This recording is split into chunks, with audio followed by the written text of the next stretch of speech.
सभी विद्यार्थियों को मेरी ओर से नमस्कार। हम कक्षा 12वीं विषय भूगोल के बारे में पढ़ रहे थे। हमारा जो चैप्टर जो बिंदु चल रहा था वो था विश्व की प्रमुख जनजातियाँ। विश्व की प्रमुख जनजातियाँ। इसके अंतर्गत हमारा जो दूसरा अध्याय था और उसमें अपन एस्किमो के बारे में पढ़ रहे थे कि विश्व में जो कौन कौन सी जनजातियां हैं। हमारे जो सिलेबस में दे रखी थी उसमें एस्किमो जो जनजाति थी उसके बारे में पढ़ रहे थे। एस्किमो जनजाति, और एस्किमो जनजाति का हमने क्षेत्र पढ़ लिया था कि कौन से क्षेत्र में एस्किमो जनजाति निवास करती है और कहाँ कहाँ वो रहती है। इसी क्रम में अपन एस्किमो का जो एस्किमो जनजाति के विशेष क्षेत्र के बारे में पढ़ रहे थे तो उसका आखेट के बारे में पढ़ रहे थे। आखेट, और आखेट क्या होता है? शिकार। यानी एस्किमो जनजाति लोग हैं वो अपने आजीविका चलाने के लिए आखेट पर निर्भर रहा करते थे। आखेट पर वो विशेष ध्यान दिया करते थे, शिकार किया करते थे। किस प्रकार की आखेट की विधियां वो काम में लेते थे? तो आखेट को, एस्किमो लोगों के आखेट क्षेत्र को दो भागों में डिवाइडेशन कर दिया गया। पहला था, दो प्रकार के आखेट क्षेत्र हो गए। एस्किमो के दो प्रकार के आखेट क्षेत्र हो गए। एक तो शीतकालीन आखेट, शीतकालीन आखेट, और दूसरा था बसंतकालीन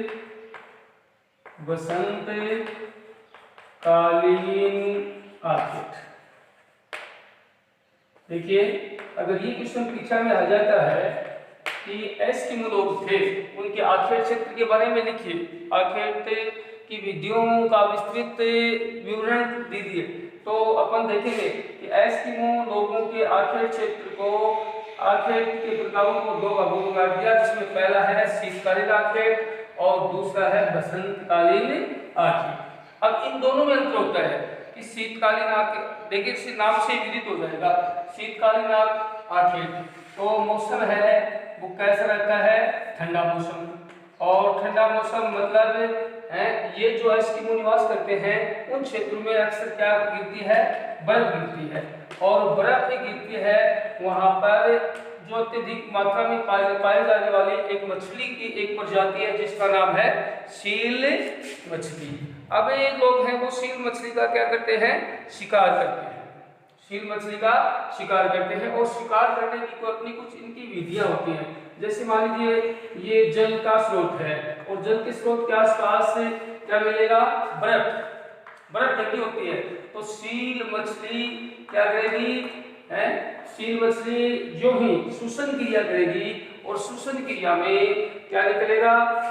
पानी के बुलबुले और बस जो बर्फ होती है बर्फ के छेदों से बाहर निकलते हैं, और शिकारी होते हैं उनको, शिकारियों को ये गैस लग जाता है, ये अनुमान लग जाता है कि फलाने क्षेत्र में मछली बाहर आना चाहती है, सील बाहर आना चाहती है। और सील मछली है, और फिर सील मछली की शिकार के लिए एक, उसको मारने के लिए एक बालेनुमी आकृति होती है जिसको नाम दे दिया गया हार्पून। हार्पून देखिएगा, हार्पून क्या हो गया?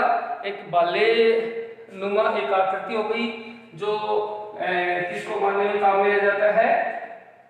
सील मछली के शिकार में काम में लिया जाने वाला एक हथियार हो गया। क्या हो गया? हथियार। कई बार छोटा क्वेश्चन है वो आप पूछ सकते हैं कि हार्पून क्या है। इसके बाद अपन इसी में पढ़ेंगे, इसमें शीतकालीन आखेट में दूसरा क्षेत्र। शीतकालीन आखेट में अपन जाएंगे तो देखते हैं हार्पून हो गया, हार्पून का मतलब हथियार हो गया। इसके बाद तो है माऊपाक। माऊपाक, ये दो होते हैं। एक तो माऊपाक, माऊपाक का अर्थ होता है प्रतीक्षा करना, प्रतीक्षा करना। और यहाँ प्रतीक्षा का मतलब किसकी प्रतीक्षा हो रही है? शिकारी है वो सील मछली को मारने की क्या कर रहा है, प्रतीक्षा कर रहा है। और एस्किमो लोग हैं वो उस विधि को क्या नाम दे दिया गया, माओ पाक। क्या नाम दे दिया गया, माओ पाक। और माओ पाक का मतलब है कि शिकारी है, और जो भी क्या करेगा, सील मछली का क्या करेगा, शिकार करेगा। और शिकार नाम न देकर और वो अपनी क्षेत्रीय शब्दावली के अंदर उसको नाम दे दिया गया माओ पाक। क्या नाम दे दिया गया उसको, माओ पाक। एक होता है इतुर पाक, इतर पाक। दोनों ही क्या है, शीतकालीन आखेट की विधियां हैं, माओ पाक और इतुर पाक। दोनों में कॉमन अंतर है। इतुर पाक होता है 2 छेद है, इतुर पाक और माओ पाक में अपन देखते हैं। तो देखिए इतुर पाक, माओ पाक और एक होता है इतुर पाक। माओ पाक में जो हथियार है, एस्किमो लोग होते हैं वो क्या करते हैं, हथियार काम में लेते हैं। माओ पाक हो गया, और हथियार होता है वो एक बाल्यनुमा आकृति होती है, उसको काम में लेते हैं। और इतुर पाक में मछली होती है वो क्या करती है, श्वसन क्रिया करती है। और श्वसन क्रिया में 2 छेद देख लेते हैं कि फलानी जगह है क्या है, सील मछली है। और सील मछली दो छेद होते हैं, बर्फ में 2 छेद दिखाई देते हैं। और दोनों छेदों के अंतर्गत, और मान लीजिए ये छेद हो गया और ये छेद हो गया। और एक छेद में तो मछली के लिए क्या डालते हैं, वे लोग क्या डाल देते हैं, भोजन वगैरह डालते हैं, यानी खाने के लिए सामग्री डाल देते हैं। और दूसरे छेद से वो उस पर शिकारी है वो क्या करते हैं, आक्रमण कर देता है। इस विधि को वे लोग एस्किमो लोग इतुर पाक के नाम से जानते हैं। तो 2 विधियां हो गई, शीतकालीन आखेट की 2 विधियां हो गई, क्योंकि इनका जो क्षेत्र होता है वो बर्फीला क्षेत्र होता है। और बर्फीले क्षेत्र में ये लोग शिकार के रूप में मुख्य रूप से सील मछली का शिकार करते हैं। और सील मछली का शिकार करने के लिए इनके पास 2 विधियां होती हैं, एक तो माओ पाक विधि और एक इतुर पाक विधि। माओ पाक विधि में जो शिकारी होता है वो क्या करता है, माओ पाक हो गया, एक भाले से क्या करना, उस पर आक्रमण करना। और आक्रमण करने के लिए जो भाला होता है उसका नाम दे दिया गया हारपून। हारपून ये क्या हो गया, यंत्र हो गया, अर्थात हथियार हो गया। तो तीनों शब्दों को याद रखना पड़ेगा। माओ पाक का मतलब हो गया शीतकालीन आखेट में एक विधि, अर्थात जो ही सील मछली और बर्फ से बाहर श्वसन क्रिया करने के लिए गैस बाहर निकालती है, तो शिकारी ये जान लेते हैं कि फलाने स्थान पर मछली आ रही है, और फिर हारपून नाम के यंत्र से उस पर आक्रमण कर देते हैं। ये जो विधि है ये तो किस नाम से जानी जाती है, माओ पाक के नाम से। अब होगा इतुर पाक। और इतुर पाक में क्या होते हैं, 2-3 शिकारी एक साथ मिलकर और स्थान को चिन्हित कर लेते हैं। किसी भी स्थान को चिन्हित कर लिया और उस बर्फ के नीचे उस जल में क्या दबी हुई है, मछली, और 2 छेद कर देते हैं ऊपर से, बर्फ में 2 छेद कर दिए। एक छेद से तो बर्फ के एक छेद में से तो वो क्या देते हैं, मछली को भोजन खिलाने के लिए कुछ सामग्री डालते हैं। और दूसरे छेद से वो हारपून नाम के यंत्र से अर्थात हथियार से आक्रमण कर देते हैं। इस प्रकार शीतकालीन आखेट की 2 विधियां हो गई, माओ पाक विधि और इतुर पाक विधि। एक इसी प्रकार आखेट क्षेत्र में इसी प्रकार अपन दूसरा है, वो है कौन सा, बसंत कालीन आखेट। जो ही सर्दी है वो कम होने लगती है और महीना लगभग जब फरवरी लास्ट का हो जाता है तो सर्दी का मौसम, यानी बर्फ है, अर्थात ध्रुवीय क्षेत्रों में तो अत्यधिक बर्फ गिरती है, लेकिन फिर भी कुछ मात्रा में बर्फ कम होने लगती है और बसंत ऋतु है चलना प्रारंभ हो जाती है। मौसम है वो सूरज की किरणों में थोड़ा तपन बढ़ने लगता है और मछली है वो श्वसन क्रिया करने के लिए क्या होती है, बर्फ से बाहर आ जाती है। और जो ही बर्फ से बाहर आएगी और शिकारी है उस पर हमला कर देता है और उसको पकड़ लेता है, अर्थात उसका शिकार कर लेता है। इसको नाम दे दिया गया उत्तोक। उत्तोक, क्या नाम दे दिया गया इसको? उत्तोक। तो उत्तोक का मतलब हो गया शिकार। क्या करना? शिकार करना। और कौन सा शिकार हो गया? बसंतकालीन शिकार हो गया। तो कौन सा शिकार हो गया? बसंतकालीन शिकार हो गया। अब इसी के साथ ये तो क्या हो गया? सील के बारे में हो गया, सील मछली हो गया। फिर इसी के साथ ये लोग क्या करते हैं? आखिर में कुत्ते भी काम में लेते हैं। कुत्तों के द्वारा भी क्या करते हैं? शिकार करते हैं। और कुत्तों से क्या है? विभिन्न प्रकार के जीव जंतु पकड़ते हैं और उसको कच्चे मांस के रूप में ही खा जाते हैं। तो हमारा ये बिंदु है यहाँ पर क्लियर हो गया है कि एस्किमो लोग हैं वो आखेट की दो प्रकार का आखेट करते हैं, शीतकालीन आखेट और बसंतकालीन आखेट। शीतकालीन आखेट में छोटी बड़ी भाषा बन सकती है कि माओपाक क्या है, इतुपाक क्या है, आर्कुन क्या है, उतो क्या है। उतो क्या है? शिकार। कौन सा शिकार? बसंतकालीन शिकार। आर्कुन हथियार का नाम होगा। इतुपाक दो छेदों से शिकार करना। और माओपाक का अर्थ होता है प्रतीक्षा करना, इंतजार करना। अर्थात शिकारी शील को पकड़ने के लिए क्या करता है? इंतजार करता है। इसी क्रम में अपन पढ़ेंगे भोजन, एस्किमो लोगों का भोजन। एस्किमो लोगों का भोजन।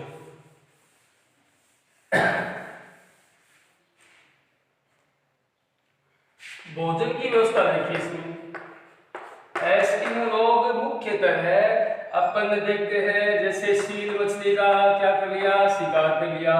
अन्य प्रकार के जीव जंतु होते हैं उनका वो लोग क्या करते हैं? कुत्ते से शिकार कर लेते हैं और फिर कच्चे मांस के रूप में वो उनका जो मांस है वो पकाकर ही खाते हैं। कच्चा मांस ये लोग अत्यधिक पसंद करते हैं क्योंकि इनका नाम भी क्या होता है? एस्किमो, कच्चा मांस को खाने वाले, इसीलिए इनका नाम है क्या पड़ा? एस्किमो पड़ा है। तो कच्चे मांस के रूप में खा लेते हैं। और उसके पश्चात कोई भी जीव जंतु होती है उसकी जो खाल होती है, चमड़ी होती है, उसको ये लोग पहनावा के रूप में विभिन्न प्रकार के वस्त्र बना लेते हैं और फिर सर्दी से बचने के लिए उसको ओढ़ने में इस्तेमाल करते हैं। तो एस्किमो लोगों का भोजन क्या हो गया? एस्किमो लोगों का भोजन हो गया सील मछली का शिकार करते हैं, उसको कच्चे मांस के रूप में खाने लगते हैं और उसकी खाल है वो विभिन्न प्रकार के वस्त्रों के निर्माण में काम में ले लेते हैं। इसी के साथ जो भी क्या होते हैं? जड़ी बूटियां होती हैं, जो भी जड़ी बूटियां होती हैं या फिर कच्ची सामग्री वनों में उनको मिल जाती है और उसको वे क्या कर लेते हैं? अपने भोजन के रूप में काम में लेते हैं। वर्तमान समय में इन पर क्या होता है? सभ्यता और संस्कृति के प्रभाव आने के कारण इनके भोजन व्यवस्था में भी आधुनिकता का प्रभाव देखने को मिल रहा है। यानी प्राचीन विधियां जैसे कच्चे मांस को न खा करके और उसको विभिन्न विधियों से पकाकर खाया जाना, अनाज को एकत्रित करना और वनों में और मिलने वाली विभिन्न प्रकार की जो भी उपजे हैं उन उपजों को एकत्रित करके और वो बाजार तक या मार्केट तक पहुंचाने का कार्य है एस्किमो कर रहे हैं। तो भोजन में भी सीधा हो गया है। मेन बात किसकी आती है? सील की आती है। इसके पश्चात वस्त्र देखते हैं। वस्त्र के रूप में दो तीन शब्दावलियां हैं, इनको याद करनी है क्योंकि इनके जो वस्त्र होते हैं, एस्किमो के वस्त्र होते हैं, पता ही है कि शीतकालीन वस्त्र होंगे तो मोटे मिलेंगे, पूरे पहनने शरीर ढकने के लिए। ये तिमिया दो तीन शब्दावली है, इनको देखना पड़ेगा। तिमियाक और एक होता है अनोहाक।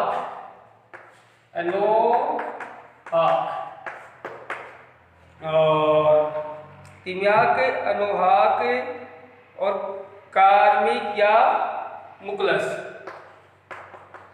कार्मिक या मुकलस ये इनके हैं वस्त्र।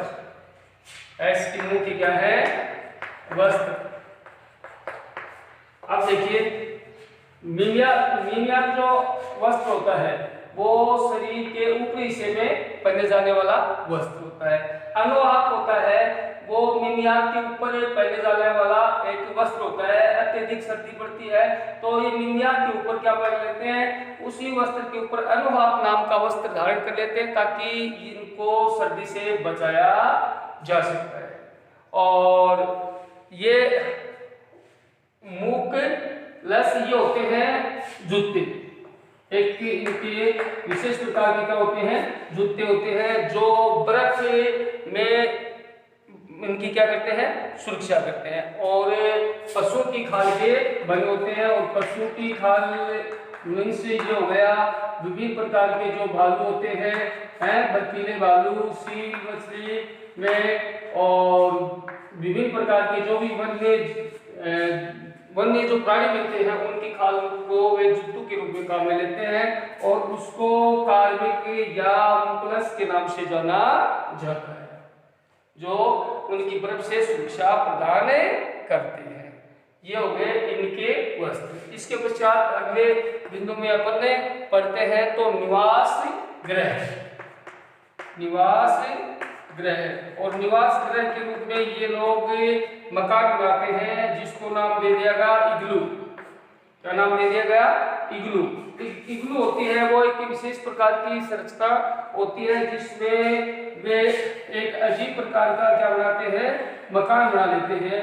और वो मकान है वो उनको बर्फ से सुरक्षा प्रदान करता है।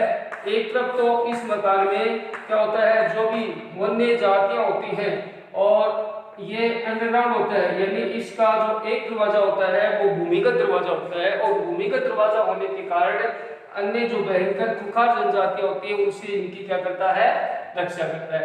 बाहरी कवच के ऊपर ये लोग होते हैं वो खाल का इस्तेमाल करते हैं, किसका, और चर्बी, जैसे चर्बी सील मछली से मिलती है और विभिन्न प्रकार के जो भी जंतु मारते हैं और उनकी चर्बी है, खाल है, हड्डियां हैं, हड्डियां, ये सब इसमें काम में लेते हैं, ये इग्लू में काम में लेते हैं। और इग्लू का अर्थ होता है बर्फीला घर।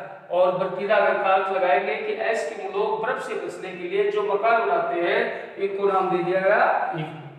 तो इसमें और कोई ज्यादा विशेष है नहीं। अब इनके निवास गृहों पर क्या हो गया, विशेष आधुनिकता का प्रभाव पड़ा है, आधुनिकता का प्रभाव पड़ता है। अब इन जनजातियों में समझ आने लगी है, शिक्षा का विस्तार प्रचार प्रसार हो गया है और आधुनिकता के प्रभाव आने के कारण ये लोग अपना अस्थायी निवास के स्थान पर मकान स्थायी बनाने लग गए हैं। इनके जो मकान होते हैं वो झाड़ झखड़ खाल आदि से न मिलकर वर्तमान आधुनिक सामग्री इस्तेमाल में की जाने लगी है। अब अगला जो बिंदु पढ़ेंगे अपन यंत्र।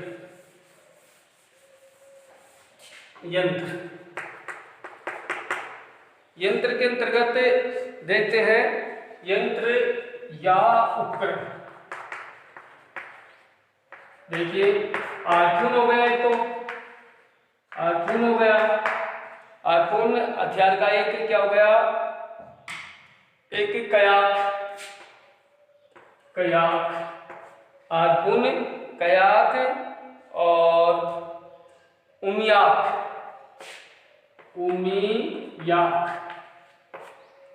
ये तीन प्रकार के क्या होते हैं, उपकरण होते हैं। कयाक होती है नाव। ये जो लोग हैं वो बर्फीले क्षेत्र में जहां बर्फ के पिघलने से पानी जमा हो जाता है और उस पानी पर एक स्थान से दूसरे स्थान पर जाने के लिए एक विशेष प्रकार की नौका तैयार करते हैं और उस नौका को नाम दे दिया गया कयाक। नाम दे दिया गया कयाक। कयाक होती है छोटी नाव।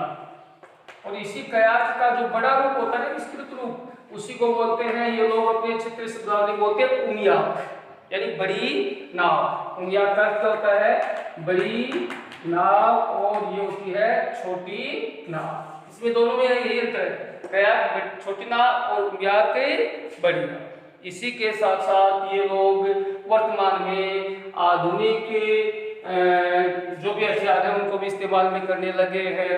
अब कल्चर का प्रभाव भी पड़ा है। अपनी सुरक्षा के लिए विभिन्न खुंखार जातियों से बचने के ये लोग हैं वो हैं, जैसे तलवार, चाकू, छुरी रखने का कार्य भी है वो देखने को मिल रहे हैं।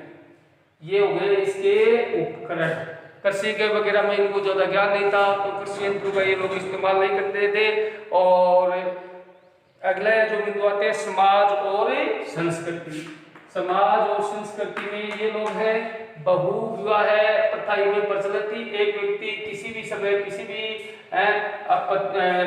एक से अधिक पत्नियां रखने को इनको अधिकार होता था। विवाह शादी पर इसी प्रकार की कोई पाबंदी नहीं होती थी। ये घुमक्कड़ थे, घुमक्कड़ होने के कारण और ये वनों में मारे मारे फिरते थे, तो इनका कोई स्थायी निवास स्थान न होने के कारण इनका जो जीवन साथी था उसको ये कभी भी छोड़ने को अधिकारी मानते थे। जादू टोने में भी विश्वास किया करते थे। जादू टोना इनका क्या माना जाता था, पेशा। ये लोग जादूगर कहलाते थे, जादू टोने में विश्वास करते थे। अंधविश्वासी होने के कारण टोटके के आदि पर ज्यादा ध्यान दिया करते थे। अब अपन पढ़ेंगे वातावरण के साथ समायोजन, एडजस्टमेंट। इन लोगों ने वातावरण के साथ किस प्रकार समायोजन किया। अब देखिए आधुनिकता के प्रभाव के कारण अब ये लोग हैं, इन लोगों पर क्या हुआ, समायोजन की प्रक्रिया है वो बड़ी, चाहे अपन भोजन के रूप में लगा लेंगे, चाहे अपन देखेंगे निवास गृहों के रूप में लगा लेंगे, इनके पहनावे के रूप में लगा लेंगे, इनकी वस्तुओं के रूप में लगा लेंगे, खाने की वस्तु के रूप में लगा लेंगे, शिकार की विधियों के रूप में लगा लेंगे। तो वातावरण के साथ इन लोगों ने समायोजन करना सीख लिया है। यानी इन लोगों ने घुमक्कड़ जीवन छोड़कर अपने आवास में वो स्थायी बनाने लग गए हैं। या अपन ये तो नहीं कर सकते कि ये जातियां हैं वो पूर्णतः पढ़ने लग गई, लेकिन फिर भी इनका रुझान है वो शिक्षा की तरफ हुआ है। और कुछ आदि जातियां हैं वो शिक्षा के माध्यम से आज विकास के मार्ग पर ग्रस्त है। इसका जीता जागता उदाहरण राजस्थान में अपन ले सकते हैं, भील है, मीणा है। मीणा जो जनजाति है उसका ग्राफ शिक्षा के क्षेत्र में देखने को अत्यधिक मिल रहा है। तो ये हमारा जो दूसरा लेसन है ज्योग्राफी का, एस्किमो जनजाति है, उसका ये कंप्लीट हो गया। अगली जाति है वो अपने अगले पीरियड में पढ़ेंगे। धन्यवाद।